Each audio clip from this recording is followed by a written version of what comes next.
The Bible says when the foundation of the righteous is weak, what will the righteous do? Your foundation is important when you are building or you are starting a relationship. Because when you meet young people, especially the men, the young men, they will tell Sister Kosia, I love this lady because she's beautiful. I like her eyes. I like her hair. I like her hips.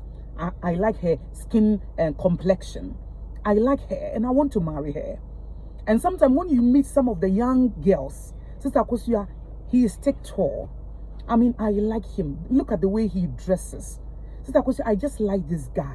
I have this exotic feelings for him and I can't wait for him to be my husband. That foundation that you are building your relationship on, I want to ask you, when the enemy visits you, because the enemy will visit you whether you like it or not, when you get into the institution of marriage. Because when you read Genesis chapter 3, when Adam and Eve, when they were together, the enemy came to visit them, to ask them, did God say?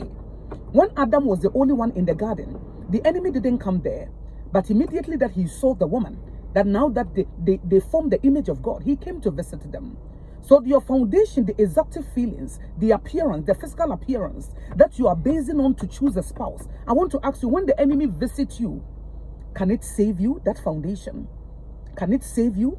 Can that exotic feeling, can that hips, legs, eyes, hair, mouth, the shape of her mouth and the shape of her nose, can it save you? When the vicissitude of life, the storms of life hit you, that foundation, can it save you? Jesus said, the one who builds his house on the rock, the storms, it came. The one who built on the sun, the storms of life, it came to the believer, it came to the unbeliever.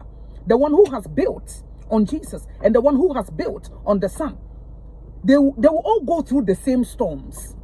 But I want to ask you, the sun that you are building your relationship on, can that thing save you? When you lose your job, when depression comes, when you are frustrated, when you lose a child, when you want to conceive and you can't conceive, can it save you? I want to ask you, where are you building your relationship?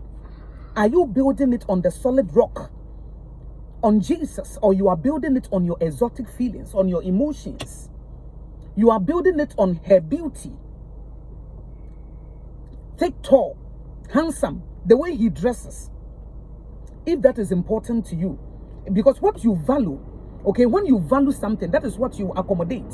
So if you value exotic feelings, can it pay the school fees? Can it pay the rent? Would that man be able to say, let us buy a land and build a house? Can that man support your dreams?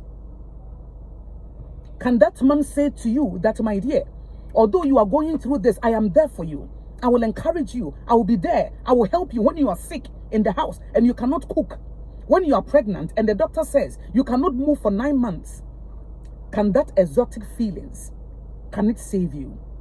If you're a young person, I want to ask you, check the foundation on which you are building your relationship.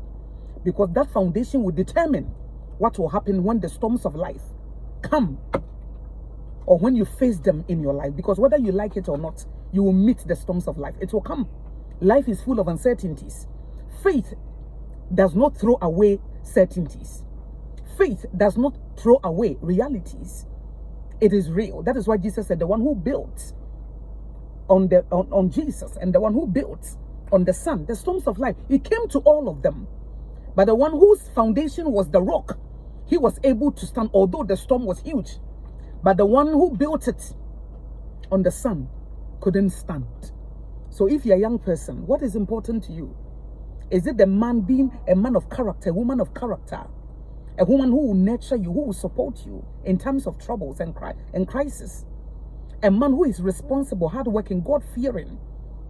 A man that when the feelings are no more there, he will still be faithful. He will not say that because I don't feel strongly towards you again, I'm going in for another girl. Who will be who will not commit adultery. Or you are more concerned about how you feel towards him. So even when you meet a guy who is faithful, who is hardworking, who is God-fearing, you throw him away and settle down for a guy that you think that you feel strongly towards. What is the foundation that you are building your relationship on?